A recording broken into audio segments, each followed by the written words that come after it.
Alors, bonjour, je me présente Shanna Steels. Je suis la directrice de projet pour Leadership féminin Prescott Russell et je serai votre animatrice pour la séance. Bienvenue à la première séance d'information J'y réfléchis. Cette séance est offerte gratuitement par Leadership féminin Prescott Russell, son comité politique au féminin et les 8 municipalités ainsi que les comtés unis de Prescott et Russell qui ont contribué à ce projet. Il est aussi important de reconnaître l'apport de Femmes et égalité des genres Canada envers l'activité d'aujourd'hui. Nous sommes ravis de vous accueillir virtuellement ce matin. Premièrement, il est important pour nous de reconnaître que nous tenons cette séance sur le territoire non cédé de la nation algonquine Anishinaabe. Nous voudrions aussi prendre un moment de silence pour les femmes et les filles autochtones assassinées et disparues au Canada.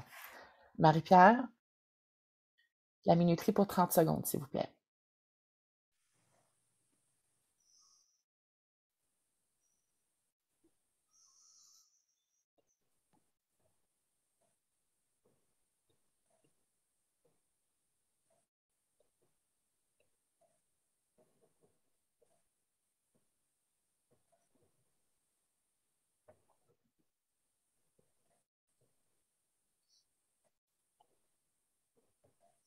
Merci à toutes pour ce moment de silence.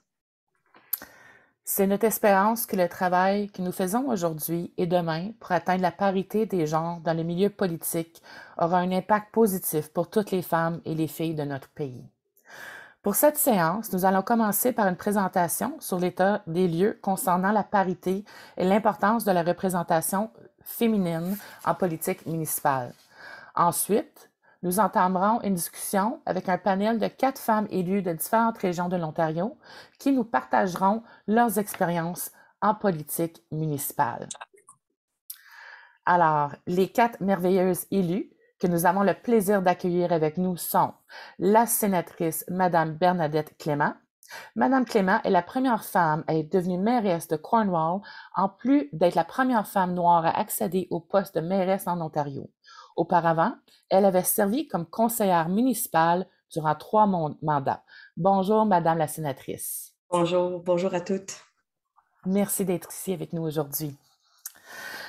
En deuxième, nous avons Madame Kelsey Santa Rosa, conseillère de Lakeshore dans le sud de l'Ontario.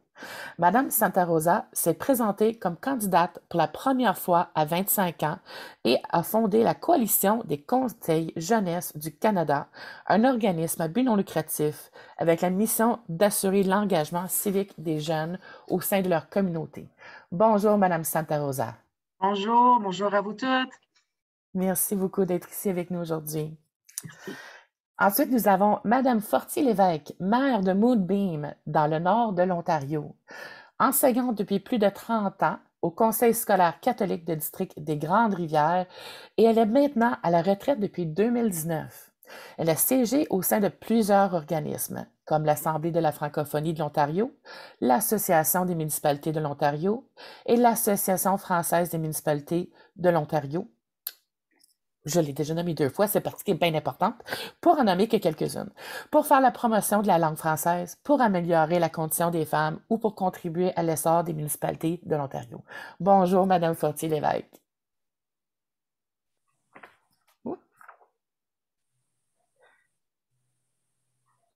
Est-ce qu'on a peut-être perdu Madame Fortier? Ah, peut-être une petite question technique qui se passe. Alors, on va remercier ça. C'est sûr qu'elle est avec nous aujourd'hui. Alors, on lui dit bonjour. Elle va être là avec nous pour le panel de toute façon après. Et en dernier, et non la moindre, de chez nous-mêmes, c'est Madame Violaine Titley, conseillère du canton de Champlain dans l'Est Ontario. Bonjour et merci. Ah, ben bonjour, Madame Titley. Madame Titley a pratiqué comme optométriste pendant 32 ans à Hawkesbury et est maintenant retraitée. Elle s'est présentée pour la première fois en 2018. Ceci est son premier mandat. Alors, bravo et bienvenue. Et maintenant, je vais vous présenter notre première invitée. C'est notre très chère Marie-Noëlle Lantier, qui nous donnera un aperçu sur l'état des lieux concernant la parité et l'importance de la représentation féminine en politique municipale. Madame Lantier est conseillère municipale à la Nation, présidente de Leadership féminin Prescott Russell et est coprésidente du comité politique au féminin. Marie-Noëlle, je te cède la parole. Merci beaucoup, Shanna, et merci aux élus du panel. Merci d'être avec nous aujourd'hui. C'est une occasion assez spéciale. On va faire partie de l'histoire parce que c'est la première fois qu'une session comme celle-ci pour outiller les femmes en politique municipale s'offre en français en Ontario. Alors, vous êtes des pionnières et merci de nous accompagner dans ça ce matin. Alors, la première chose sur laquelle on s'est penché avec le comité politique au féminin et leadership féminin, bien sûr, c'était sur quelle est la situation par rapport à la représentation féminine. Alors, une des premières choses, si tu veux bien partager l'écran, Shanna, pour la présentation. La première chose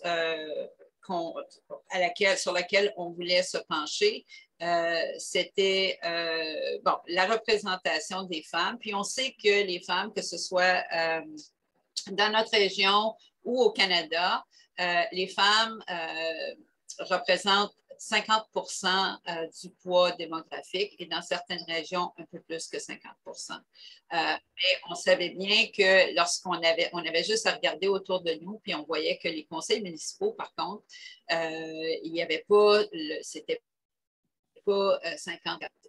Au contraire, il manquait beaucoup de représentation féminine. Alors, si on peut passer à la prochaine pour voir un peu de quoi ces statistiques-là ont l'air.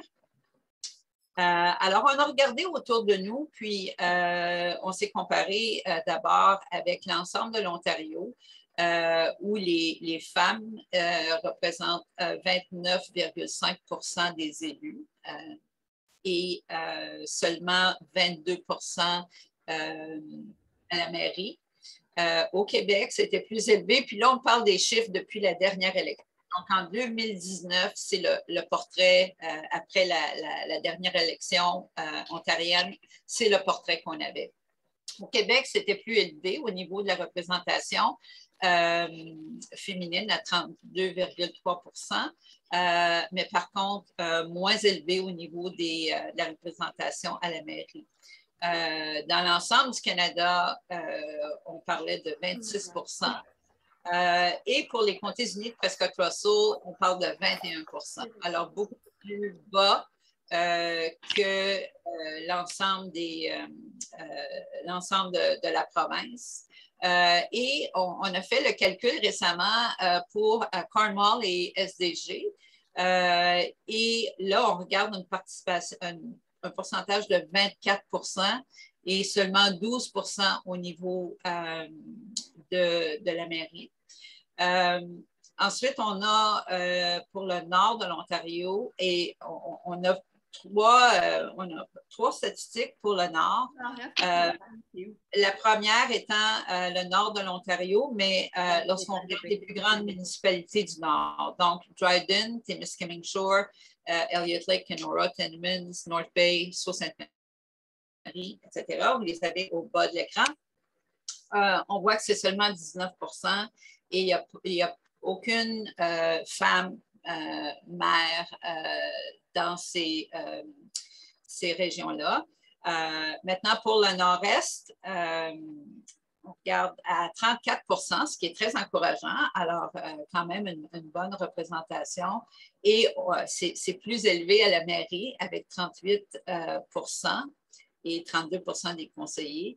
Et pour le nord-ouest de l'Ontario, puis vous voyez encore là les municipalités qui sont indiquées, on revient quand même à 24 qui ressemble plus à ce qu'on voit ailleurs en Ontario.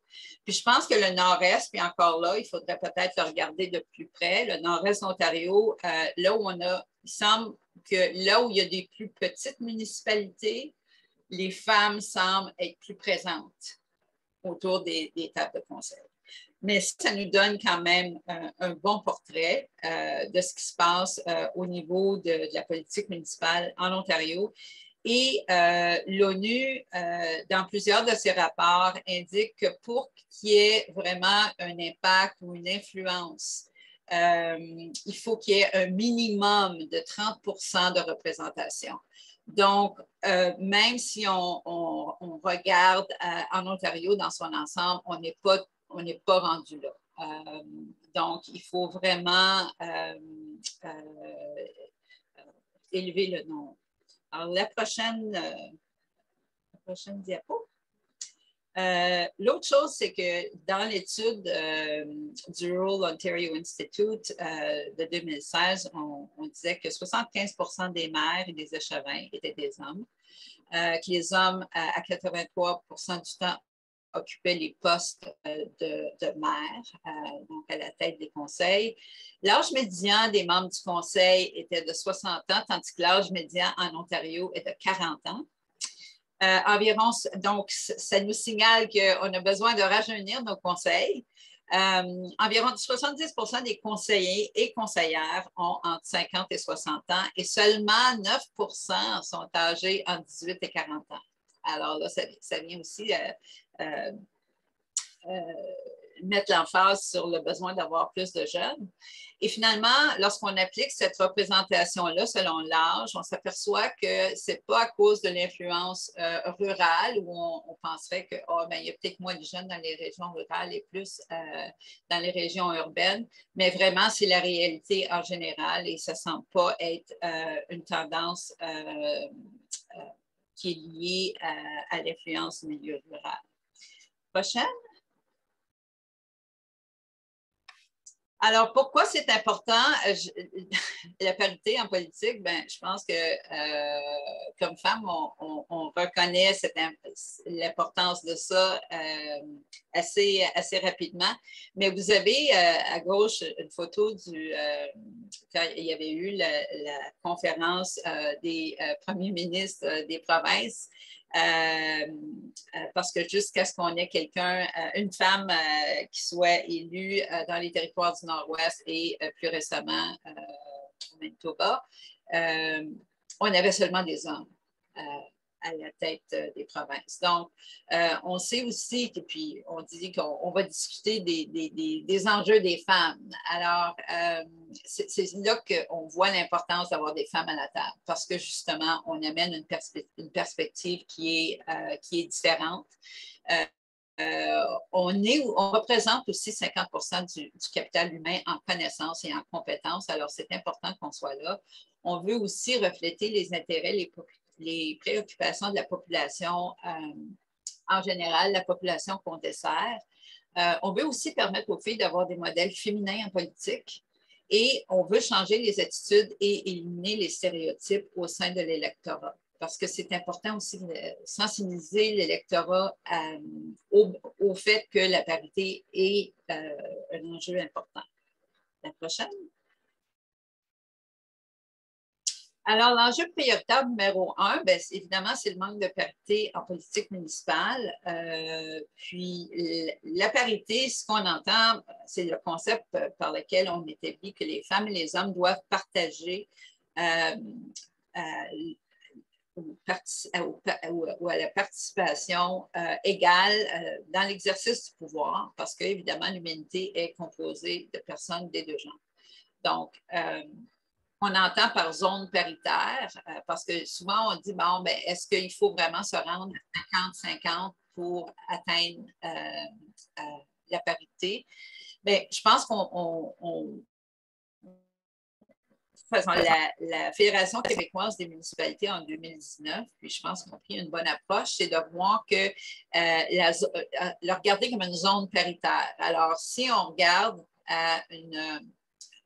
un pourcentage de 40 entre 40 et 60 c'est-à-dire que le nombre de candidats ou candidates élus ne descend pas sous le 40 et ne dépasse pas le 60 en matière de représentation des genres. Alors, on tente de rester entre ces deux pourcentages-là au niveau de la représentation des genres. Comment atteindre la parité? Bien, évidemment, c'est en augmentant le nombre de femmes au sein des conseils municipaux, en intéressant davantage les femmes à s'engager en politique municipale. Alors, ça fait partie de ce qu'on fait ce matin. Et aussi de soutenir davantage celles qui sont déjà engagées en politique active. Prochaine. Comment expliquer le manque de femmes en politique? Bien, on a vu plusieurs rapports qui sont sortis autant du côté de la Fédération canadienne des municipalités que Femmes Égalité des genres et toutes sortes de regroupements féminins. Et ce qui revient le plus souvent, c'est la méconnaissance de la démocratie municipale et du rôle de l'élu. La socialisation des filles qui n'est pas favorable à ce qu'elles aspirent à entreprendre les responsabilités dans l'espace public. L'absence d'appui et de soutien, et ça, c'est des choses que Politique au féminin tente de faire, tente de changer. Le manque de modèles féminins, le manque de confiance en leurs compétences et le manque d'encouragement. La faible rémunération des élus aussi au niveau municipal, qui proportionnellement à l'engagement. Et le traitement médiatique qui inclut les médias sociaux où souvent l'apparence est jugée, surtout par rapport aux femmes. Prochaine. L'enjeu numéro 2, évidemment, c'est l'isolement et le manque de soutien aux élus. Parce que c'est une chose d'aller chercher plus de femmes pour qu'elles soient élues, mais c'est autre chose aussi de s'assurer qu'elles restent. Donc, c'est là qu'on parle de soutien. Et dans l'image que vous voyez à gauche, mais c'est ce que dans les 8 municipalités de Prescott-Russell, c'est un peu ce que ça a l'air présentement, c'est-à-dire que dans 5 des 8 municipalités, il y a seulement une femme au sein du conseil municipal. Donc, c'est un peu de quoi ça a l'air, puis ça a l'air comme ça pour plusieurs des municipalités en Ontario. Donc, ce que les femmes en politique nous ont dit, puis les femmes qui ont fait partie du comité, donc Diane et Violaine, qui est avec nous ce matin aussi comme panélistes, les deux ont participent encore au comité politique au féminin. Puis, ce qu'on a vu et ce qu'on a entendu, c'est qu'on doit démystifier le rôle des élus en politique municipale et défaire les stéréotypes pour inciter plus de femmes à participer. On doit offrir plus de soutien et de formation adaptée à leurs besoins pour exercer de manière optimale leurs fonctions. Parce que les femmes ont tendance à vouloir tout faire parfaitement puis à tout savoir avant même de s'avancer. Puis, bien souvent, c'est ça qui nous retient. Alors, on espère que les formations qu'on va vous offrir, justement, vont vous aider à voir comment vous avez déjà plusieurs compétences que vous pouvez mettre à profit en politique municipale. Mais on veut aussi voir à instaurer une cellule de co-développement pour aider, une fois qu'elles sont élues, pour permettre justement cet échange-là, puis l'apprentissage entre collègues des différentes municipalités par rapport à notre expérience politique. Et finalement, le besoin de réseauter entre elles pour échanger par rapport à leurs défis ou même bâtir des alliances. Parce que des fois, ce qu'on s'est aperçu, en tout cas de notre côté, même à travers le comité politique au féminin, c'est que le comité est composé d'élus, de femmes élues des conseils municipaux des différentes municipalités. Puis il y a des fois où il y a eu des rapprochements puis des projets entre municipalités, justement parce qu'on avait la chance de se parler puis de se connaître aussi et d'établir des relations de confiance. Alors ça, non seulement c'est bon pour le conseil, mais c'est bon aussi pour les relations intermunicipales. Prochaine diapo. Alors, le comité a créé cette initiative-là qu'on appelle Politique au féminin, pourquoi pas moi, qui est une campagne vraiment à travers laquelle on a créé une boîte à outils en ligne pour celles qui veulent se renseigner sur la politique municipale. On a créé 3 séances d'information interactive, dont la première à laquelle vous participez ce matin, pour mieux outiller justement les candidates. on a produit aussi des capsules vidéo avec des messages de la part d'élus pour inciter les femmes à s'avancer en politique municipale. Alors, encore là, Violaine et Diane étaient parmi nos stars de vidéos. Et on a eu aussi le maire Zant de la municipalité de Clarence-Rockland qui a fait une vidéo pour nous et le conseiller Fogg de la municipalité de la Nation parce que c'est pas juste la job des femmes d'amener des femmes à s'avancer en politique, c'est la job des hommes aussi. Donc, on voulait s'assurer d'avoir des élus municipaux masculins qui participent à la promotion de cette formation-là. On veut aussi créer une activité de réseautage, puis ça, juste avant l'élection, peut-être en septembre, on espère que toutes les candidates, toutes celles qui se sont avancées, qu'on puisse s'organiser un 5 à 7, puis on veut en avoir un dans l'Est, mais on espère aussi en avoir un dans le Nord, puis peut-être avec la technologie, pouvoir se retrouver puis célébrer le courage, parce que ça prend du courage, mettre son nom sur un ballot à une élection. Et je pense que ça devrait être célébré aussi. Aussi créer pour les élus une cellule de co-développement. Alors ça après l'élection cet automne, on veut aussi permettre aux nouvelles élus peut-être de bénéficier aussi de formation, puis d'appui, puis de réseautage entre pairs. Et finalement, le lobbying auprès des associations municipales. Alors, c'est sûr que l'AFMO était notre première association dans notre champ de mire, là, parce qu'on sait qu'au Québec, il y a eu quand même une augmentation à la dernière élection municipale qui était l'an dernier. Ils ont augmenté de 4 la représentation féminine. Mais au Québec, ils ont 2 associations municipales qui mènent des campagnes, puis qui montent des campagnes. Puis chacune de ces associations-là ont une commission féminine qui se penche sur la parité, avec des élus masculins aussi. Alors, il y a vraiment un effort qui se fait au niveau des associations. Tandis qu'en Ontario, il n'y a pas grand-chose qui se fait. Alors, on veut mettre des pressions sur les associations municipales ontariennes pour qu'ils créent à l'intérieur de leur propre gouvernance un comité sur la parité ou une commission féminine qui va se pencher justement sur la question de la parité et aussi de la diversité et de l'inclusion. Donc, ça, c'est ce qu'on prévoit aussi attaquer dans les prochains mois. Prochaine?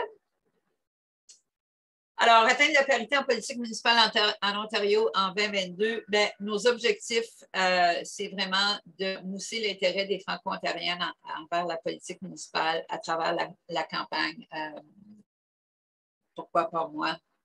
Influencer l'opinion publique quant à l'importance de la parité, de la diversité et de l'inclusion via la campagne de l'AFMO. Alors, Leadership féminin s'est associé avec l'AFMO.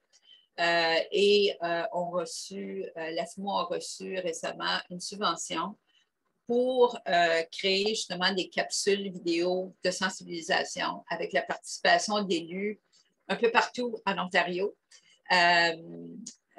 justement dans le but de communiquer des messages par rapport à l'importance de la parité, la diversité et l'inclusion. Et aussi pour promouvoir les formations qu'on offre présentement. Puis nous, Leadership féminin, ça nous permettait d'élargir la portée de ce qu'on voulait offrir, qui étaient des formations en français.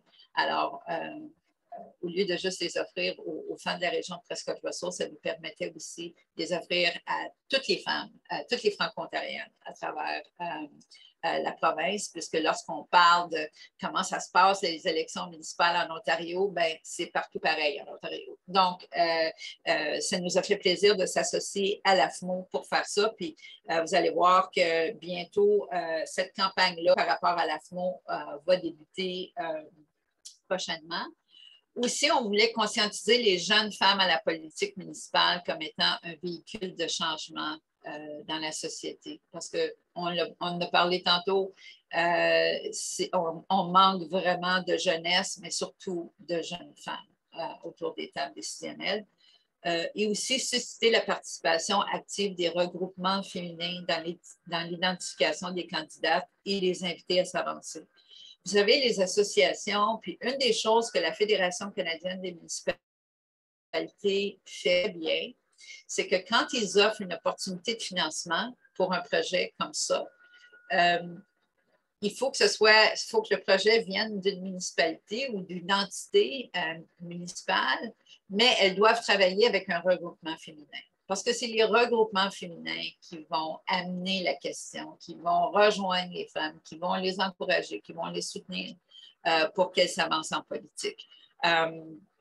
Alors, c'est vraiment très important pour ces initiatives-là de toujours travailler en lien avec les regroupements féminins de notre région.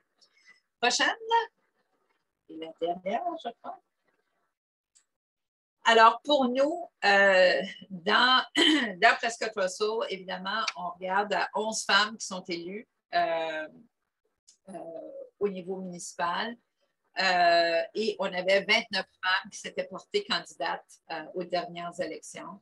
Alors, ce qu'on souhaite en octobre, c'est qu'on ait de 22 à 30 femmes qui soient élues et qu'on ait évidemment plus de candidates qui s'avancent aux élections municipales. Puis on espère aussi qu'avec la sensibilisation qui va avoir été faite, qu'il va y avoir plus d'ouverture. Parce que, puis je vais terminer avec ça, à la dernière élection à Hawkesbury, une des 8 municipalités de Prescott Russell, on avait 6 femmes qui se sont présentées comme conseillères municipales à la ville d'Hawkesbury. Et il n'y en a pas une seule qui a été élue. Et lorsque je regardais les profils de ces femmes-là, c'était incroyable. Des profils vraiment de haut calibre. Puis, tu te demandé comment ça se fait, comment ça se fait qu'il n'y en a pas une seule. Parce qu'il y en a qui peuvent dire, mais peut-être qu'on n'a pas travaillé aussi fort sur la campagne, mais pas les 6. Alors, je pense qu'il y a aussi beaucoup d'éducation à faire du côté de l'électorat. Puis les sensibiliser au fait que les femmes, aujourd'hui, les municipalités, on ne parle pas juste de système d'égout, puis de ces choses-là. Il y a beaucoup de choses auxquelles le gouvernement municipal va contribuer par rapport à la qualité de vie de ses citoyens. Et les femmes, bien souvent, sont les mieux placées pour amener une perspective par rapport à la famille, par rapport aux enfants, par rapport à créer un environnement qui soit sécuritaire, qui soutienne la vie active et qui soit intéressant avec une bonne qualité de vie. Donc, c'est là où les choses ont besoin vraiment de changer et c'est pour ça que la perspective des femmes est particulièrement importante. Alors, est-ce qu'il y a une autre slide, ma chère Shanna? C'est tout. Alors, merci beaucoup pour votre écoute. S'il y en a qui sont intéressés aussi à voir la présentation, à voir les statistiques, on peut certainement vous partager le tableau. Puis, on va continuer à travailler ce tableau-là pour pouvoir, parce que ça dit beaucoup, hein? Lorsque les associations ne pouvaient pas nous offrir un tableau par rapport à la parité. Il a fallu le créer. Donc, ça nous dit qu'on manque d'attention par rapport à ça. Et ce serait le fun hein, si ça viendrait naturellement, mais ça ne viendra pas naturellement, ça va être un effort. Il faut y mettre un effort pour atteindre la parité. Et comme disait un des jeunes maires au Québec, la parité ne devrait pas être ne devrait pas être vue comme quelque chose de nécessaire, mais quelque chose de naturel. Et jusqu'à temps qu'on ne soit plus l'exception, je pense que c'est là qu'il va falloir continuer à mettre de l'effort pour qu'éventuellement ce soit tout à fait naturel. D'avoir plus de femmes qui soient impliquées. Alors, vous avez reçu un questionnaire qui s'appelait « Avez-vous ce qu'il faut pour faire de la politique? » Et la raison pour laquelle on vous a partagé ce questionnaire-là, que vous allez aussi retrouver dans le guide, le premier module, c'était pour vous aider dans votre réflexion.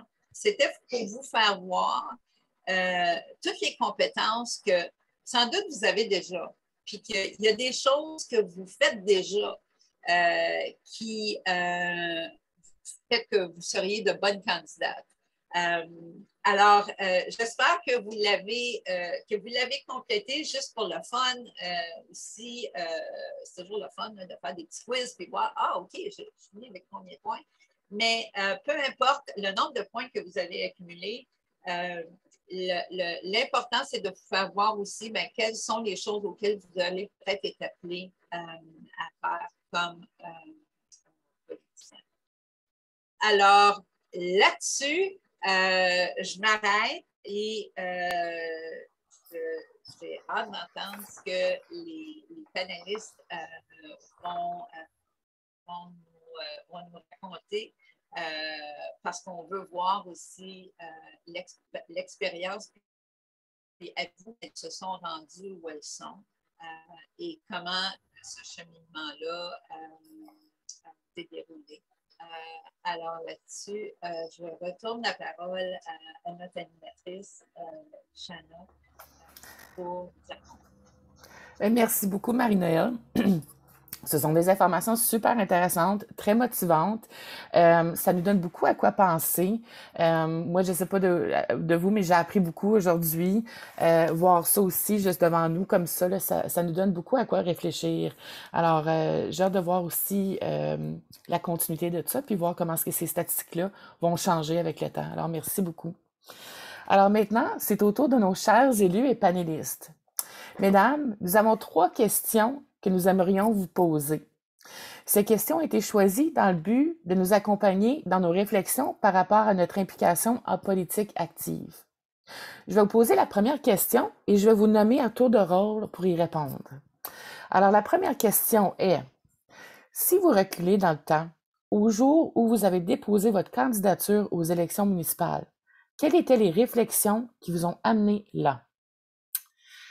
Madame la sénatrice Clément, c'est à vous la parole. Bonjour tout le monde. D'abord, juste vous dire comment je suis impressionnée par le leadership féminin. Wow! Wow! Ça m'encourage beaucoup. Pour moi, c'était en 2006. Alors, j'avais 40 ans, là, juste pour vous dire, là, juste pour vous éviter des calculs. Là, je vais avoir 57. Et puis, à Cornwall, on venait d'avoir la fermeture de Domtar. Alors, Cornwall, c'était la ville d'usine à papier. Et puis là, Domtar fermait en 2006. Puis je me suis dit, comment ça va se passer pour nous en tant que communauté de passer à travers un défi comme ça? Et il n'y avait aucune femme autour de la table du conseil. Donc, je me suis dit, waouh, ça va être tough, ça. Puis ensuite, j'avais une maison. Donc, je payais des taxes foncières, puis je me posais des questions à savoir comment est-ce qu'on dépensait ces taxes-là. Je me suis dit, peut-être que je devrais aider quelqu'un dans une campagne. Je ne me voyais pas comme candidate. Je ne voyais pas des femmes qui avaient de l'air comme moi dans ces espaces. Alors, c'est drôle parce que je suis avocate d'aide juridique. Je suis capable de parler, de m'exprimer. J'étais très proche de ma communauté, mais je ne me voyais pas. Alors, l'importance des modèles, c'est vraiment quelque chose de réel. On a vraiment besoin de ça. Et il a fallu qu'on me demande plusieurs fois de me lancer en politique. Alors, je trouve qu'avec les femmes, souvent, comme ce que Marie-Noëlle disait, on doit se penser la candidate parfaite avant de s'avancer, ou bien on doit se faire inviter plusieurs fois avant de considérer. Parce que moi, 40 ans, pourquoi attendre d'avoir 40 ans? On veut des plus jeunes aussi. On veut que les femmes pensent à une carrière politique pendant qu'elles sont dans la vingtaine et dans la trentaine. Donc, l'hésitation, c'est aussi un fait réel. Et il a fallu une équipe de personnes pour m'entourer, pour m'aider à me lancer en 2006. La candidature à la mairie, c'était autre chose aussi. Ça, j'avais fait 3 mandats en tant que conseillère avant de penser, mais peut-être que je serais capable d'être mairesse. Encore une fois, ça a pris du temps. Et ça, c'était vraiment quelque chose qui était basé sur le fait qu'il n'y avait jamais eu de femme mairesse à Cornwall. Et le saut allait être important au niveau historique pour la ville. C'était intimidant. Mais encore une fois, j'avais des gens, pas des gens qui me ressemblaient, mais des gens qui m'ont encouragée à le faire. Donc, oui, beaucoup d'hésitation, manque de modèles, manque de mentors. Mais j'ai été chercher des mentors d'ailleurs, une diversité de gens qui m'ont ouvert à leur réseau. Et donc, c'était ça le cheminement. C'est compliqué comme cheminement. Ouais. Merci beaucoup, Madame la sénatrice. C'est très intéressant d'entendre comment est-ce que les choses ont débuté. Alors, maintenant, on va demander à la conseillère Santa Rosa la même question. Oui, merci. Je vais me poser la question peut-être après combien de nos débuts sont pareils, parce que pour moi, c'était exactement pareil que ça. Il me fallait poser la question ou me demander de déposer ma candidature 2 fois avant que je l'ai fait. Donc, la première fois, en effet, c'était en avance des élections en 2014. J'avais que 21 ans à ce point-là. Donc, je me suis dit, OK, je suis même pas diplômée encore, comme donne-moi le prochain mandat, prochain terme de me préparer. Mais encore, ça reste avec toi. Puis, je savais qu'une autre conseillère en 2018 était pour déposer sa candidature pour députée mairesse. Donc, de faire le saut de conseillère à députée mairesse. Et je lui ai posé la question, est-ce que tu veux de l'aide avec ta campagne? Elle m'a dit, non, tu vas mener ta propre. Et c'était vraiment juste rapidement comme ça. Non, j'ai pas besoin de t'aider, mais moi, je peux t'aider avec la tienne. Alors, je me suis dit, OK, il faut réfléchir un peu, poser la question, est-ce que j'ai assez de monde autour de moi pour déposer la candidature, vraiment cogner et aller porte à porte parce que ça prend du temps. J'étais pas mal chanceuse à ce temps-là. J'avais qu'un emploi. Je portais qu'un chapeau. Alors, ça m'a vraiment permis de faire chaque soirée de la campagne pendant les mois de l'été. Mais bon, si je réfléchis sur mon expérience, j'étais membre de notre conseil jeunesse presque 8 ans à la municipalité, donc de 14 ans jusqu'à 22 ans, je pense. Alors, je sortais de l'hôtel de ville depuis que j'avais 14 ans. Donc, c'est pas mal spécial que je connaissais déjà les maires, le maire, parce que c'est encore le même maire dans notre communauté. Donc, je lui connaissais. Je connaissais tous les conseillers, conseillères à ce temps-là, et aussi les membres de notre équipe d'administration. Donc, ils me connaissaient. Donc, il y avait un peu d'encouragement de ce côté-là.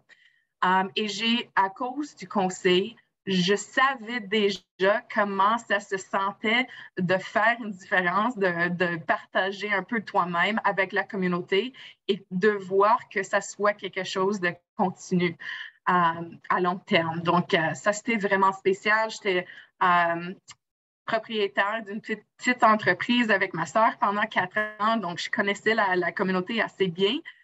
Mais à 24 ans, lorsque j'ai déposé ma candidature en 2018, je savais que j'étais une des plus jeunes candidates dans la province et je me crois, il n'y a personne qui m'a partagé d'autre, que je suis la plus jeune femme élue à ce point-ci en Ontario en gouvernement municipal.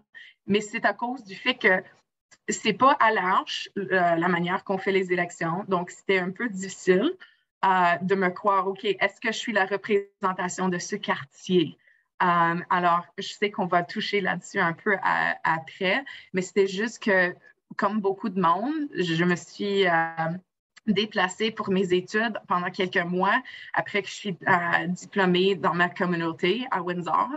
Mais je voyais aucun développement économique pour les jeunes. Je voyais pas les emplois qui venaient. Je voyais pas un caractère communautaire qui donnait vraiment de la place ou de l'inspiration de vraiment rester, de bâtir une communauté pour eux autres de rester et du coup être fiers. Donc, c'est pour ça que je me suis lancée, mais c'était vraiment à cause de l'appui des autres que j'avais vraiment l'inspiration et que je savais que j'avais l'appui. Wow, merci beaucoup. Oui, c'est ça, l'appui, c'est bien important. Puis d'avoir eu la chance d'être dans ce milieu-là aussi depuis un jeune âge, puis avoir l'inspiration de voir quelque chose que tu voulais changer, tu sais, quelque chose, faire vraiment une différence pour les jeunes. C'est ça, de trouver c'est quoi la clé, la passion là, de faire le changement. Merci beaucoup. Madame le maire, Fortier-Lévesque, c'est maintenant à vous.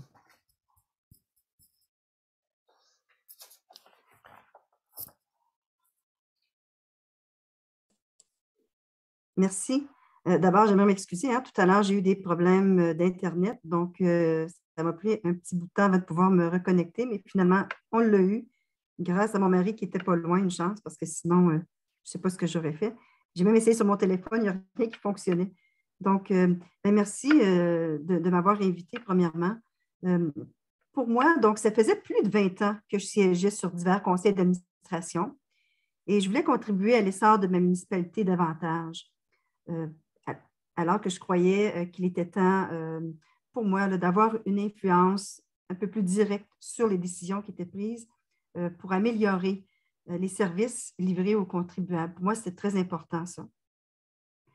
Parce que moi, je viens du nord-est de l'Ontario, donc Moonbeam, si vous ne connaissez pas, bon, c'est près de Hearst, Kapuskasing. Donc, Moonbeam, c'est une municipalité touristique dans le nord-est ontarien, comme je disais, qui tient sa richesse des lacs et de nombreux terrains de camping. Autour du lac Rémy, là, c'est peut-être difficile à croire parce que c'est tellement petit chez nous, mais il y a plus de 500 chalets. Et avec les 5 terrains de camping, la population là, qui est de 1231 en temps ordinaire, là, eh bien, pendant l'été, c'est à peu près 4000 entre mai et octobre. Donc, c'est primordial de faire en sorte de bien accueillir nos touristes et d'offrir des services qui sont dignes de nos contribuables en même temps. Et puis, je croyais qu'avec dans mon cheminement, j'étais rendue là. Donc, aussi, moi, quelque chose qui me tient à cœur, c'est qu'on se doit de reconnaître en même temps que l'expérience des femmes est différente de celle des hommes et que le point de vue des femmes sur différents enjeux peut être différent et enrichir les débats. Donc, c'est ce qui apporte une différente perspective, sans pour autant là, penser que la perspective des femmes est meilleure que les hommes. Je ne voudrais pas dire ça non plus, mais ça contribue davantage à des meilleures politiques.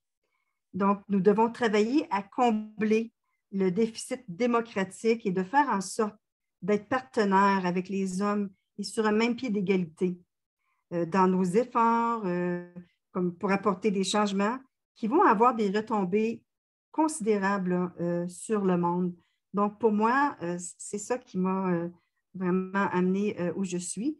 Et puis, c'est ça, je me suis présentée d'abord en 2014 comme conseillère et par la suite, en 2018, pendant mon mandat, tout au long de mon mandat, entre 2014 et 2018, il y a beaucoup de gens qui m'approchaient et qui me disaient « Nicole, ça ne t'intéresserait pas de te présenter au poste de maire? » Puis là, j'y songeais un peu, mais je trouvais qu'il était un peu tôt, donc je n'étais pas certaine. Et puis là, après ça, je me suis dit, bon, je pense que c'est le temps. Je me lance, puis finalement, c'est là où je suis aujourd'hui. Excellent. Merci beaucoup de nous avoir partagé ça pour voir aussi votre cheminement aussi au long de votre carrière qui vous a amené là.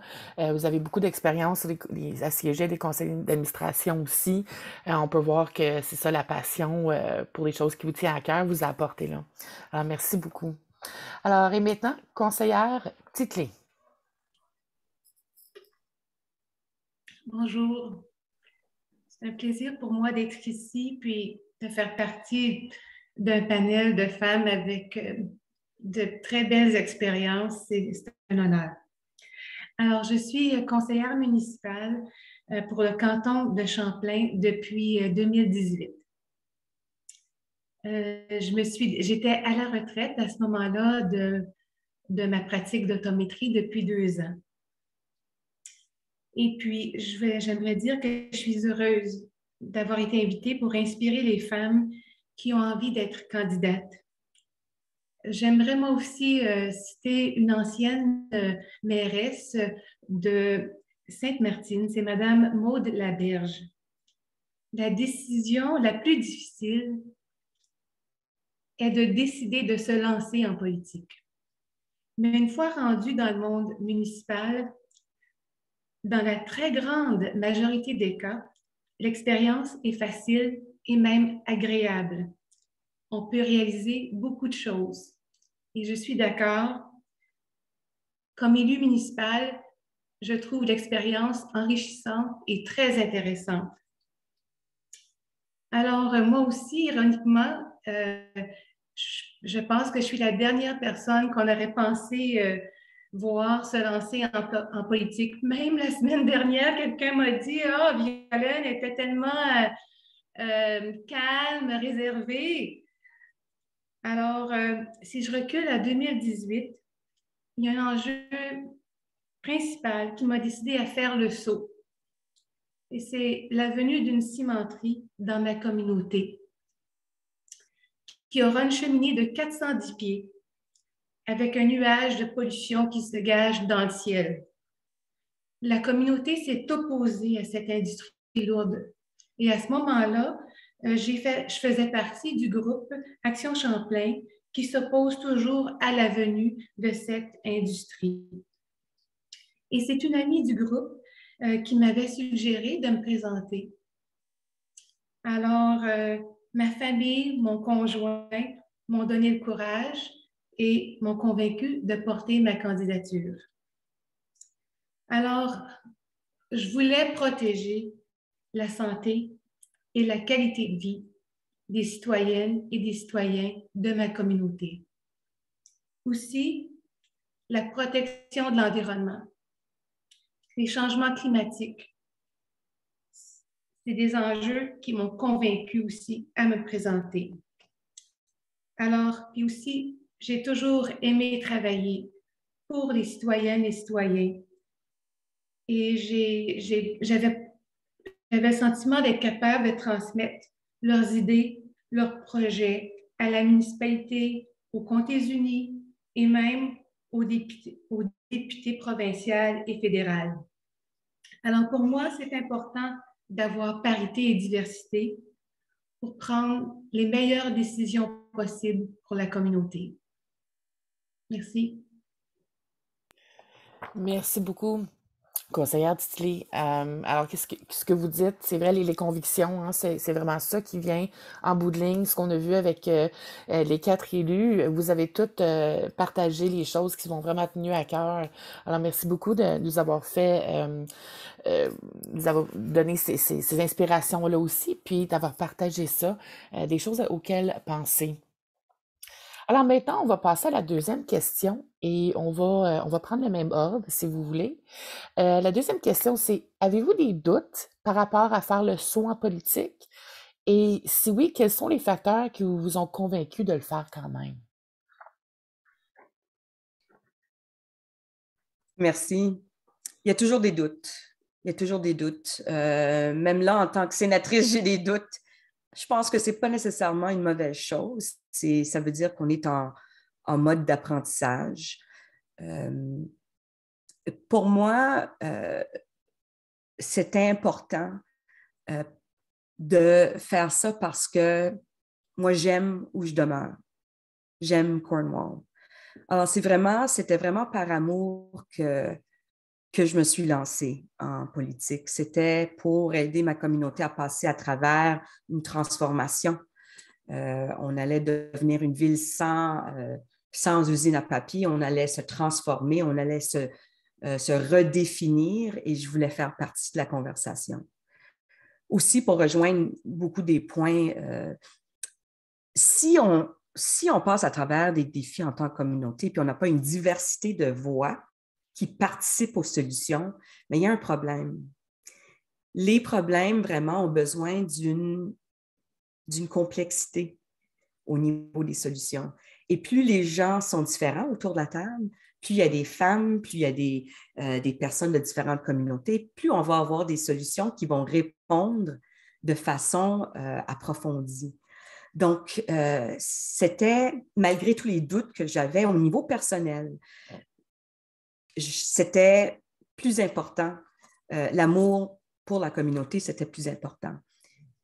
Moi, ça faisait plusieurs années que j'étais avocate d'aide juridique et j'aide encore mes clients un cas à la fois. Mais quand on se lance en politique municipale, le gouvernement le plus proche des gens, le fédéral et le provincial, bon, c'est plus glamour, on se comprend, mais les solutions, les vraies solutions qui sont proches des gens, dans la vie des gens, qui sont aussi reliées aux grandes questions, c'est le gouvernement où on se sent utile. Alors, cette sensation d'utilité, c'est important. Et ça continue à me motiver aussi, malgré les doutes. Donc, c'est vraiment de faire face à ça et de parler à d'autres. Moi, je me sentais souvent seule dans cette carrière politique. Et donc, c'est pour ça que ces regroupements, cette formation, c'est tellement important. Parce que si on se sent seul, c'est là qu'on a des doutes, c'est là qu'on recule d'une situation.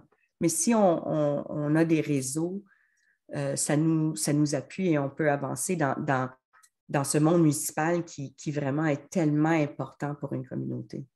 Alors, les doutes sont là, ça nous motive, il faut faire face par le réseautage et en fonçant, et toujours par amour. Merci beaucoup. Conseillère Santa Rosa? Oui, je vais peut-être diviser ma réponse en 2 sections, simplement parce que je pense qu'il y en a des doutes par rapport à la campagne, puis il y a les doutes par rapport au travail qui doit être fait après être élu.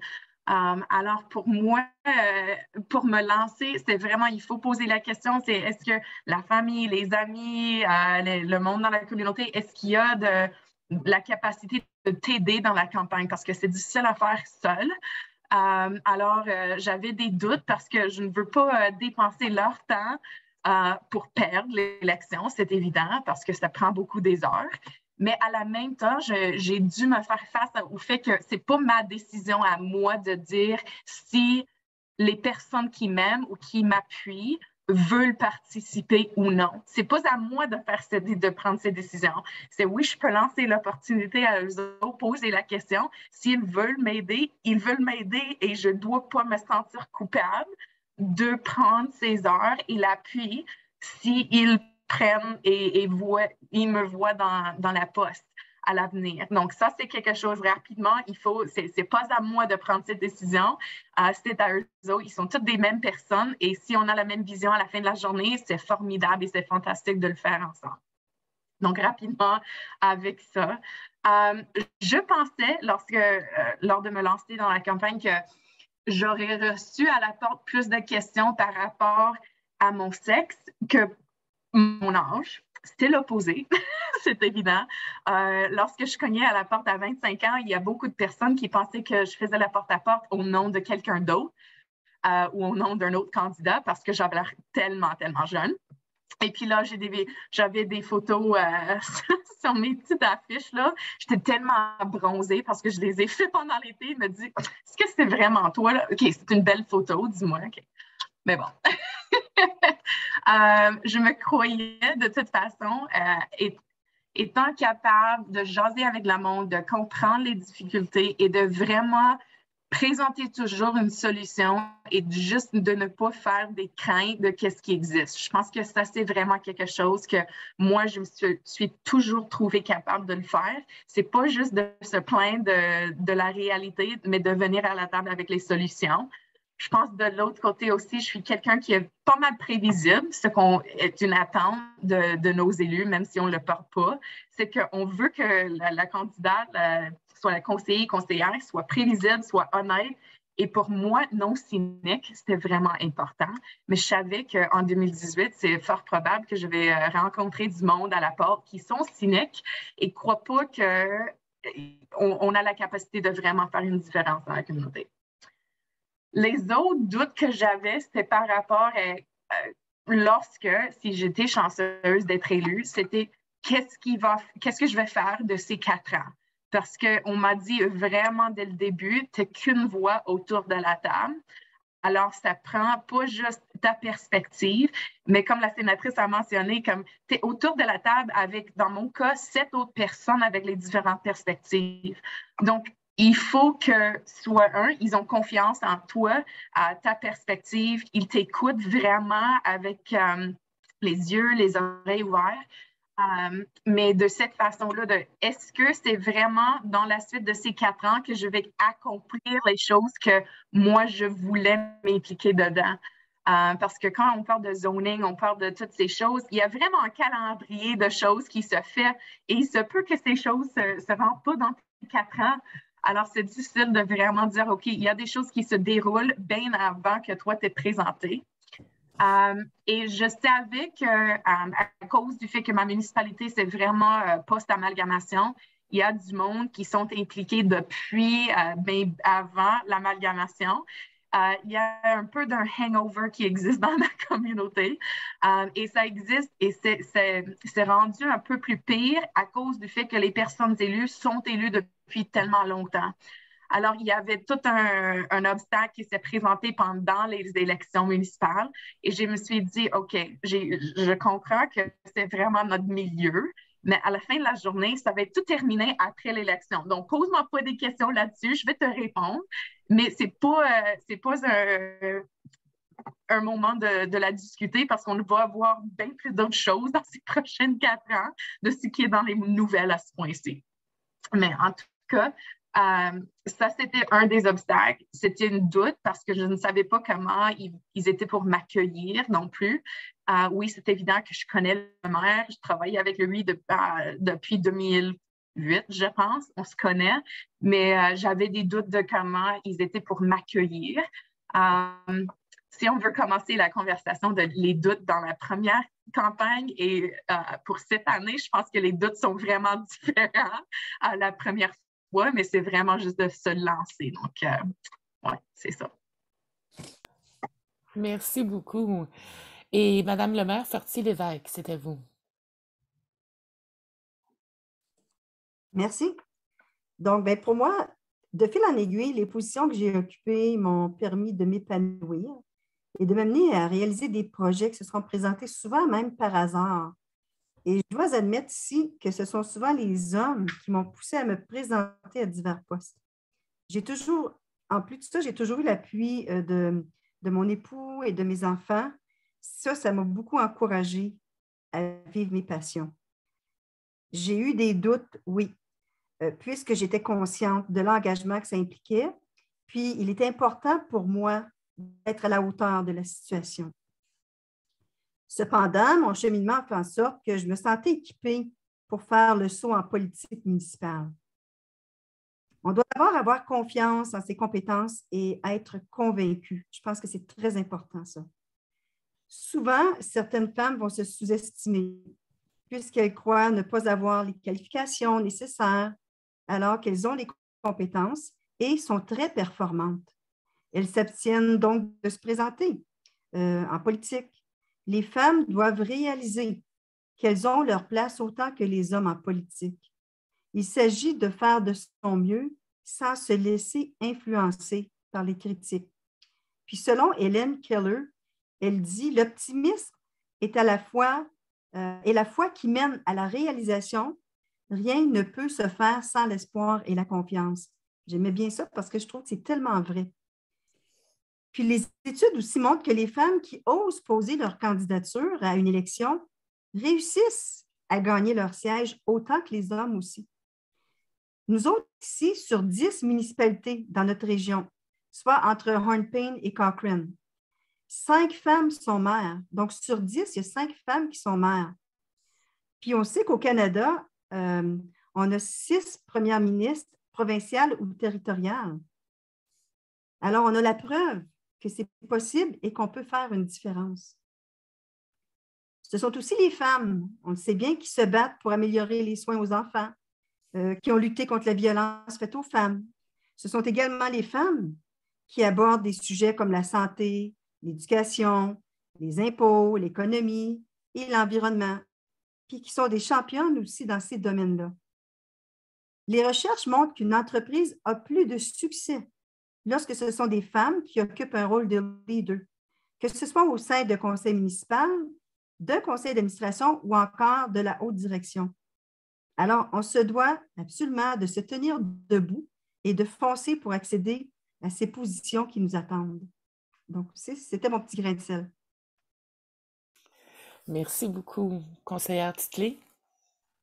Oui, merci.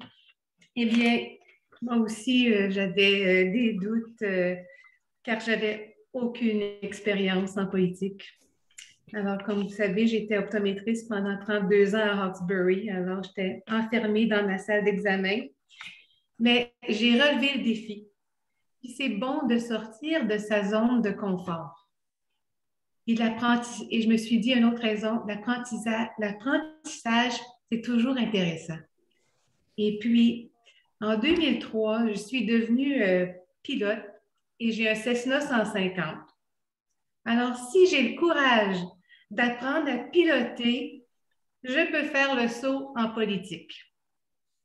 Alors, je veux juste dire que c'est vrai, je suis un peu réservée, je suis calme, mais les réunions, ce n'est pas des situations de confrontation ou de débat. Puis on peut rester soi-même, puis on travaille de la façon qui nous convient. Alors, un autre petit conseil que je peux donner aussi, là, je suis sensible. Alors, si on perd son vote ou si on n'est pas choisi, il ne faut pas prendre ça personnellement. Merci. Merci beaucoup. C'est un très bon conseil, effectivement. Alors, merci beaucoup à tous les élus pour de nous avoir partagé ça. Ça nous donne beaucoup d'exemples de comment est-ce que on peut surmonter des différents défis. C'est super important de savoir que vous avez passé par ça, puis que vous avez surmonté ces défis-là. Alors, c'est ça qui est vraiment important. Puis, si vous êtes capable, on est capable aussi. Alors, merci beaucoup pour ça. Et on a une dernière petite question. Et pour cette question-là, si on peut garder les réponses un petit peu plus concis, parce que c'est fun, hein? On est en train d'avoir des belles conversations, puis c'est très intéressant. On veut donner aussi un petit peu la chance aux participants de pouvoir vous poser des questions, puis là, ben, on pourra aussi élaborer sur certaines choses. Alors, on va retourner encore dans le même ordre, puis je vais vous laisser aller aléatoirement sans mon intervention. Alors, quels sont les obstacles que vous avez dû surmonter? Ça s'aligne bien avec ce qu'on vient de discuter. Oui. Pendant ma campagne à la mairie, on m'avait conseillé de ne pas parler du fait que j'allais peut-être être la première mairesse de Cornwall. On m'avait conseillé de ne pas parler de mon héritage, du fait que je suis une femme noire. Mais c'était pas les meilleurs conseils. J'avais aucun mentor qui me ressemblait, qui était comme moi. Donc, je suivais des conseils qui étaient difficiles parce que pendant la campagne, les gens voulaient justement parler. Les femmes voulaient parler de ma candidature. J'avais une petite fille qui faisait campagne avec moi, la petite sœur d'une amie. Jersey qui faisait du porte-à-porte, puis elle me ressemble, elle a la peau comme la mienne, les cheveux comme les miens, puis un jour, elle a annoncé, mais moi aussi, je vais faire une campagne à la mairie. Puis pour moi, c'était tellement c'était pour ça, en fait, que je voulais faire cette campagne aussi. Et ça me motivait. Et mon héritage, j'en suis fière. Donc, de ne pas en parler, c'était pas nécessairement une bonne chose. Une fois élue, on rentrait dans mon bureau, puis on disait, bon, là, on a besoin d'une décision, vite, vite, on veut avancer. Puis moi, je disais, ben là, non, je veux parler à certains partenaires, je veux parler aux conseillers. Donc, vraiment, mon approche, et les femmes vont comprendre, on bâtit des relations. On veut consulter, on veut consensus. Mais ça aussi, c'est du leadership, ça. Donc, c'était d'éduquer les gens autour de moi que le concept d'un leadership féminin, ça ressemble à quelque chose qu'on n'a pas vu dans ces espaces-là. Donc, c'était ça les obstacles, mais j'avais toujours de l'appui. Et quand on bâtit des relations, bien là, on sait qu'on n'est pas seul et qu'on fonce ensemble en équipe. Et puis, c'est là qu'on fait face aux obstacles. Oui, je vais rajouter rapidement pour moi, comme je l'ai dit, quand j'allais porte-à-porte, ils m'ont posé la question, est-ce que tu fais de porte-à-porte au nom de quelqu'un d'autre?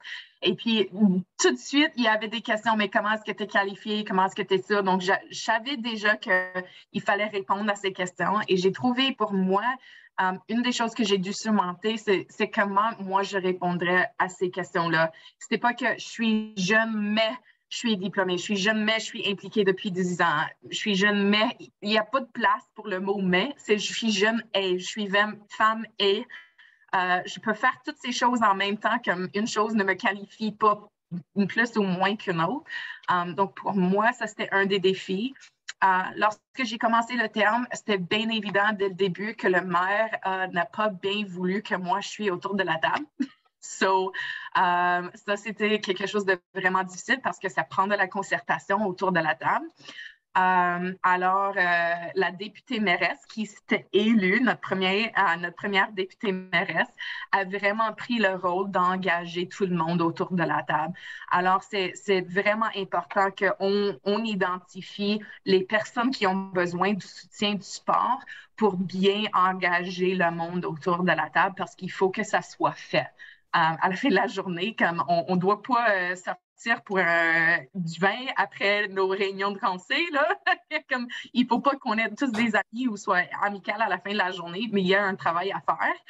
Alors, ça prend une personne de vraiment prendre ce rôle-là et les autres d'identifier cette personne et dire, OK, ben merci de m'engager pour prendre ces décisions-là.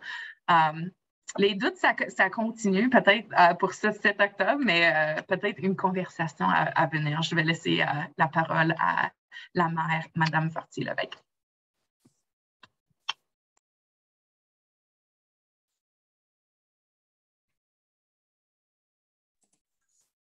Merci, Kelsey. Donc, je crois que c'est à mon tour. Donc, moi, lorsque je suis arrivée au conseil municipal en 2014, l'égalité des sexes n'avait jamais été une préoccupation pour moi. Alors que j'œuvrais dans le domaine de l'éducation où on reconnaissait équitablement le travail de la femme, pour moi, il était inconcevable de faire une différence quant au sexe d'une personne, puisque j'ai toujours cru qu'on était des êtres égaux. Laissez-moi vous dire que j'ai dû vite me détromper, puisque c'était flagrant à quel point les femmes n'étaient pas reconnues à leur juste valeur, tant au niveau de leurs compétences qu'au niveau de leur équité, de l'équité salariale,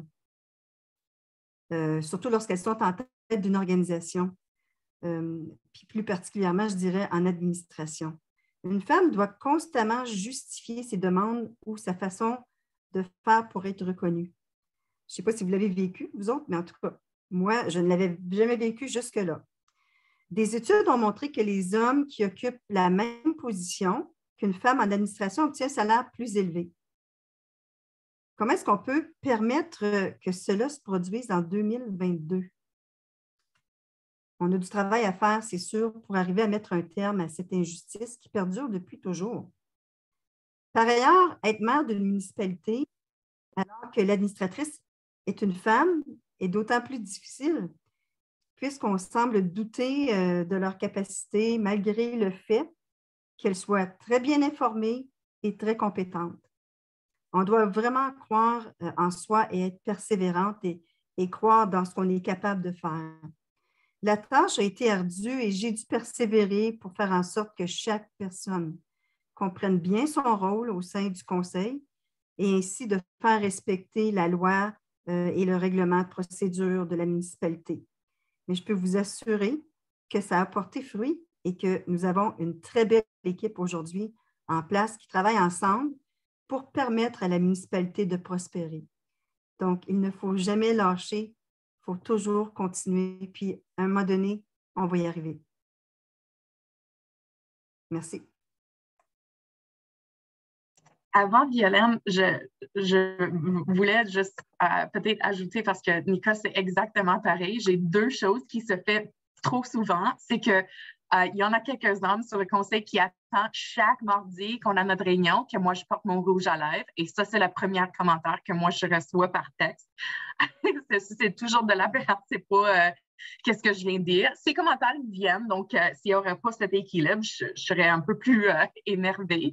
Mais au début, j'étais vraiment étonnée que la majorité des commentaires qui venaient des hommes autour de la table, c'est que « Wow, t'es vraiment sérieuse, toi, autour de la table, hein? » OK, mais j'ai un job à faire, comme je suis au travail, là. C'est pas que vous êtes dans mon salon à moi et qu'on jase, comme il y a du travail à faire. Et c'est pas que vous le voyez déjà, comme voici un panel, c'est pas ma sérieux, là, mais je me présente toujours avec un peu de cette essence bubbly. Mais là, quand c'est sérieux, c'est le prendre travailler. Je reçois tous ces commentaires. Wow, t'es tellement sérieux, comme lighten up. Ben, on dirait ça jamais à un homme qui se présente soit méchant, soit énervé, soit quoi que ce soit. Mais j'ai vu que ces commentaires se fait toujours aux femmes autour de la table et c'est jamais l'opposé. Alors vraiment, vraiment intéressant de ce côté-là. Désolée, Violaine.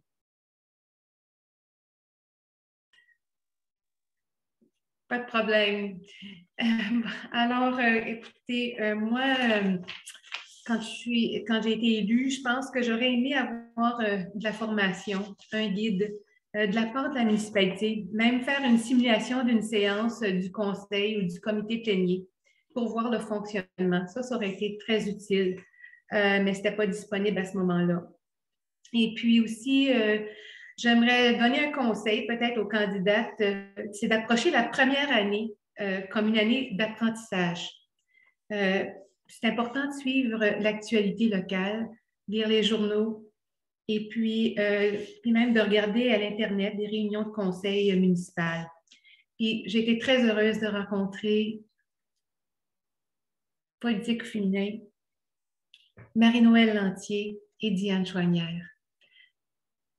Sans elles, le défi aurait été très, très difficile. J'ai beaucoup appris d'elles. Elles m'ont donné leurs connaissances, leur expérience. Et puis, alors, merci à vous deux. Et puis, j'encourage toutes les femmes de faire le saut. Merci. Merci beaucoup. Alors, oui, alors merci, Mesdames les élus, pour votre générosité de réponse. C'est si important pour les femmes et les filles d'entendre votre cheminement. C'est à la fois inspirant et énergisant. Nous vous remercions sincèrement du temps que vous nous avez alloué pour partager vos réflexions et un peu de votre vécu avec nous. Maintenant, nous allons ouvrir la période de questions. Mesdames qui participent à la séance avec nous ce matin, que vous soyez une candidate potentielle, en mode réflexion, ou si vous êtes ici simplement pour apprendre de d'autres femmes, dans l'optique de pouvoir appuyer une future candidate, nous vous offrons cette occasion de poser vos questions aux panélistes. Maintenant, vous cédez la parole. Marie-Pierre, avons-nous des questions qui ont été posées dans le menu de clavardage? Non, on n'a pas eu de questions dans le clavardage. Ça a été simple pour moi. Je n'ai pas eu de grandes notes à prendre. Mais je vois qu'il y en a une qui vient d'arriver là, au moment où on se parle. Parce que vous pouvez, hein, on peut l'inscrire dans le chat, mais si vous préférez, il n'y a pas de problème, vous pouvez aussi lever la main puis activer votre micro. Mais je vais lire la question qui nous est demandée. Donc, ma question est pour Madame la sénatrice. Un des points que vous avez apporté est votre amour pour la communauté. J'habite à Castleman depuis 1990, mais j'ai toujours travaillé à Ottawa. J'aime aussi ma communauté car ça fait plus de 30 ans que je suis ici. Mes enfants sont allés à l'école ici, je fais du bénévolat dans cette communauté, mais j'ai peur qu'on me juge. Madame la sénatrice. Ouais, qu'on juge, je ne suis pas trop certaine, juge dans quel sens, là, au niveau de... Je peux renchérir, c'est Danielle. C'est qu'on juge le fait que j'aime beaucoup ma communauté, j'ai habité ici, mais j'ai toujours travaillé ailleurs, donc j'ai contribué ma carrière dans une autre place. C'est ça que je voulais dire. Excusez, peut-être envoyer ma question avant de finir. Non, c'est clair. Non, vraiment, c'est où on demeure qui compte. C'est vrai qu'il y a toujours des questions sur ce qu'on fait comme travail. Juste conter une anecdote. Pendant que je faisais la campagne à la mairie, j'allais être mairesse et j'allais continuer ma pratique d'aide juridique à temps partiel. Okay? Puis les gens disaient, mais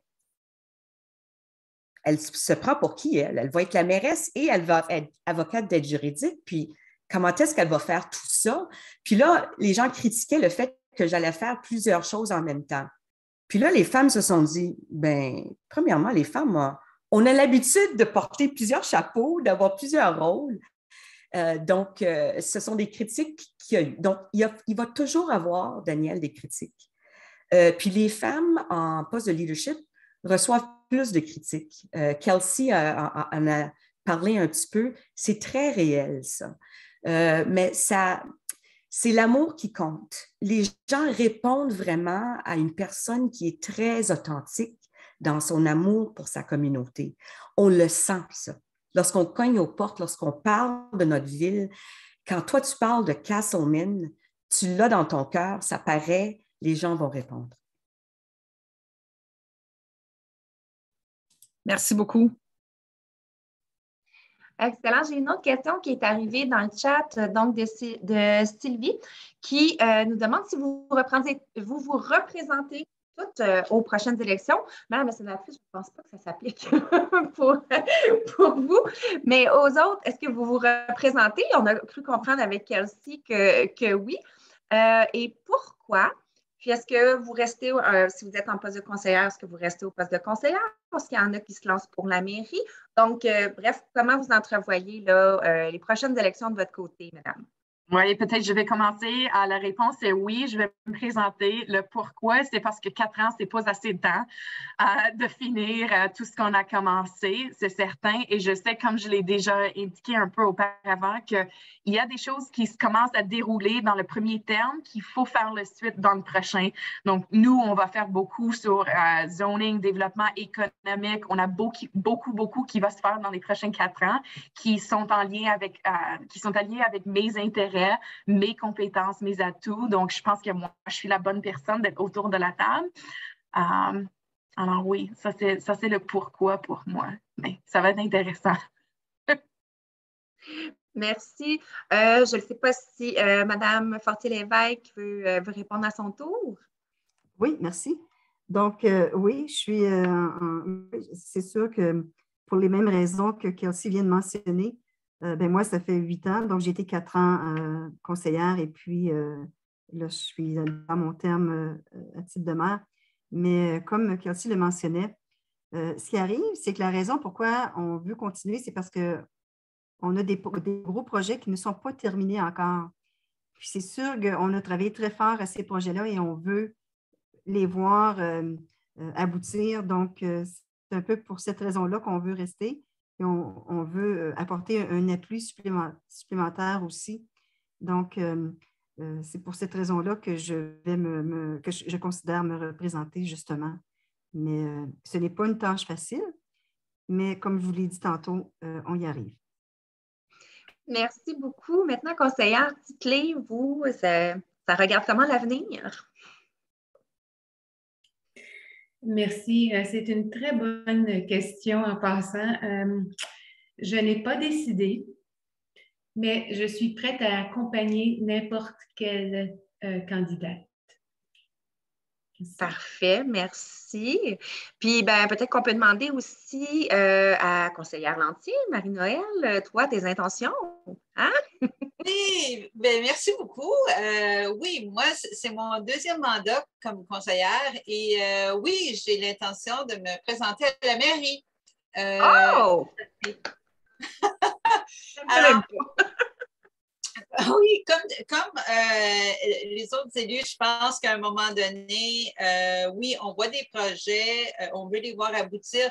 Puis au-delà de ça, c'est que, puis pour moi, je vois, on a juste parfois une vision un peu différente. Puis à la fin de la journée, c'est ça. Moi, je me vois pas me présenter contre quelqu'un. Je vois me présenter. Je veux présenter ma vision et j'espère que c'est celle qui va plaire aux gens. Moi, j'ai pas de. J'aime bien le maire qu'on a présentement. Il est bien gentil, il a des bonnes idées, mais j'ai une vision vraiment différente. Puis j'ai des priorités aussi qui sont différentes des siennes. Alors, moi, je me dis, je pense que c'est mon tour. Puis aussi, évidemment, j'encourage les femmes à s'avancer. Donc, je serais un peu hypocrite de dire, bon, mais moi, je vais rester assis à ma même place.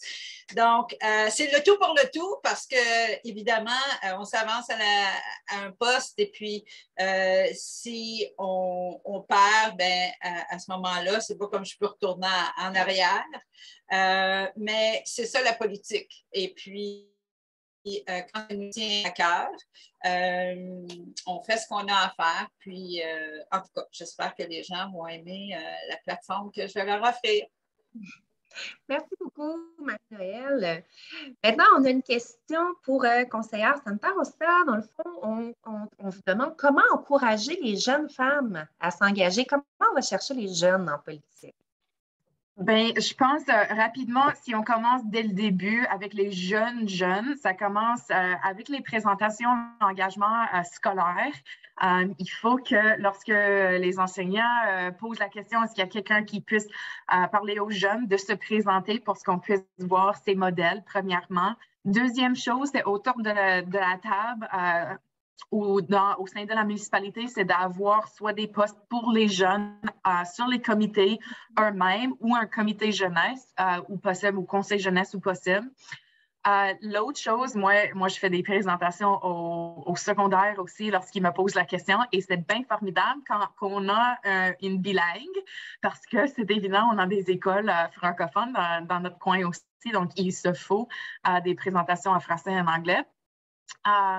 Et l'autre chose, c'est vraiment de faire le tour de table, comme si, j'imagine, et on l'a entendu aujourd'hui, qu'il y a beaucoup de monde qui sont autour de la table des autres CA, donc pas juste dans le coin municipal, mais de vraiment identifier les femmes qui prennent un rôle de leadership dans la communauté, soit sur les autres tables, soit de bénévolat, ou quoi que ce soit.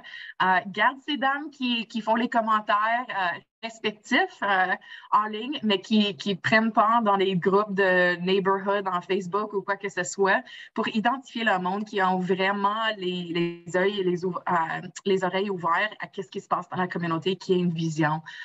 C'est comme ça, lorsqu'on s'implique, qu'on connaisse plus le monde et on peut les encourager de cette façon-là. Merci beaucoup. Moi, de mon côté, je n'ai plus de questions dans le chat. Par contre, si vous avez des questions, gênez-vous pas pour allumer votre micro. Vous pouvez même allumer votre caméra aussi si vous le souhaitez. S'il y a d'autres questions qui se rajoutent, on peut prendre encore quelques minutes. Je vois Nathalie, la douceur, qui lève la main. Ça se peut-tu? Nathalie, on t'écoute. Oui, mais on a Nathalie, puis on a Geneviève. Ouais, merci. Ah oui, bien justement, on voulait rajouter, moi, quand j'étais à l'école au secondaire, j'ai justement eu la chance d'être sur le Sénat des élèves, d'être justement, c'est le GDE, justement, dans des conseils des écoles publiques ici. Puis j'ai eu la chance justement d'être élève conseillère. Puis c'est comme tu dis, Kelsey, c'est commencer à un tout jeune âge, justement, de voir un petit peu qu'est-ce que c'est la politique, juste être assis à l'entour de la table, politique au conseil scolaire du district catholique de l'Est ontarien. J'ai eu la chance justement de voir des personnes plus vieux, de voir il y avait des femmes là, puis j'ai eu la chance de voir les surintendantes aussi parler, puis voir leurs expériences, ce qui m'a justement incité, puis vouloir continuer un petit peu ce trajet en politique. Puis c'est pour ça que j'ai décidé d'être la coprésidente avec ma mère pour le comité Leadership Jeunesse qu'on a ici.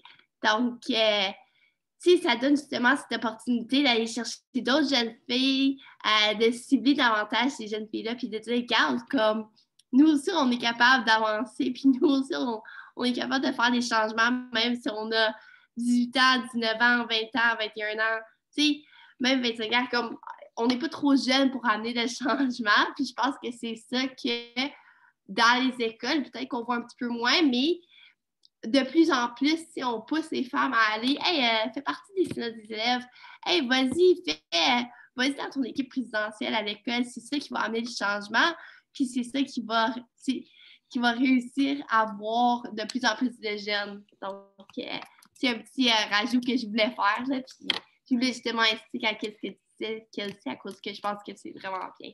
Oui, merci Geneviève. Et c'est vrai parce que là, il faut que moi, je me souviens qu'à 14 ans, je faisais pas mal beaucoup. Et je me rends compte que, wow, ils m'ont permis de faire ça à 14 ans. Vraiment, j'avais tellement de responsabilités dans les rôles que j'avais en tant que bénévole. Mais là, c'est quelque chose de formidable parce que je suis pas capable de regarder les autres jeunes dans ma communauté comme les autres. Ils me regardaient peut-être à un point ou un autre. C'est que moi, je me sentais capable, j'ai été capable. Alors, je regarde les autres jeunes avec les mêmes yeux que moi, j'avais à ce temps-là. Donc, lorsqu'on commence dès le début, ça permet qu'on continue avec cette perspective qui est tellement, tellement importante. Donc, félicitations, premièrement, et merci du travail que vous faites avec le Conseil jeunesse, c'est formidable. Merci, mais oui, comme tu dis, il faut avoir justement des modèles comme moi. Même si j'ai 21 ans, j'apprends beaucoup de justement des élèves considérés qui sont là en ce moment, qui sont plus jeunes que moi aussi. Là, ça n'arrête pas aux gens qui sont plus vieux, mais aussi aux gens qui sont plus jeunes. Il y a vraiment une variété, puis on s'apprend toutes l'une et l'autre. Merci, mesdames. Est-ce qu'on a une autre question? Si vous le souhaitez, vous pouvez allumer votre micro, poser votre question.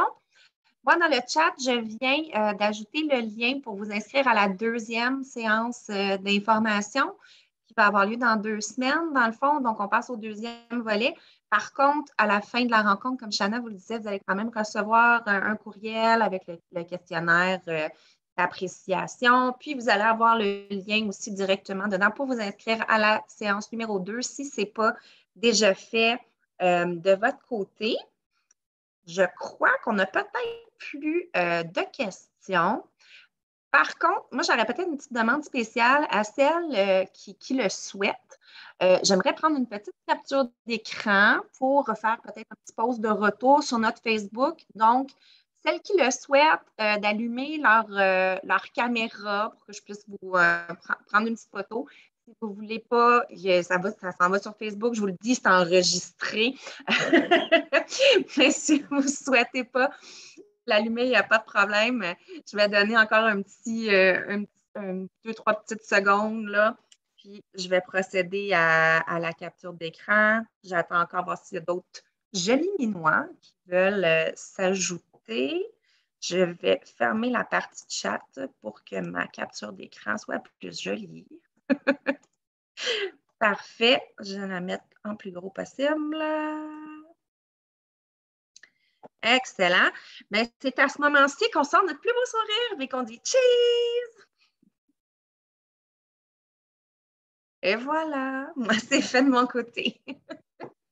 Excellent. Merci beaucoup, Marie-Pierre. Est-ce qu'on peut en prendre une autre? Je pense qu'il y a quelqu'un qui s'est rajouté. Ah oui? Sarah s'est rajoutée à la dernière seconde. Bonjour, et bonjour tout le monde. OK, on fait tout un grand sourire. Et voilà. Super. Excellent. Merci beaucoup. Excellent. Alors, je vais prendre ce moment ici pour dire un petit mot de la fin.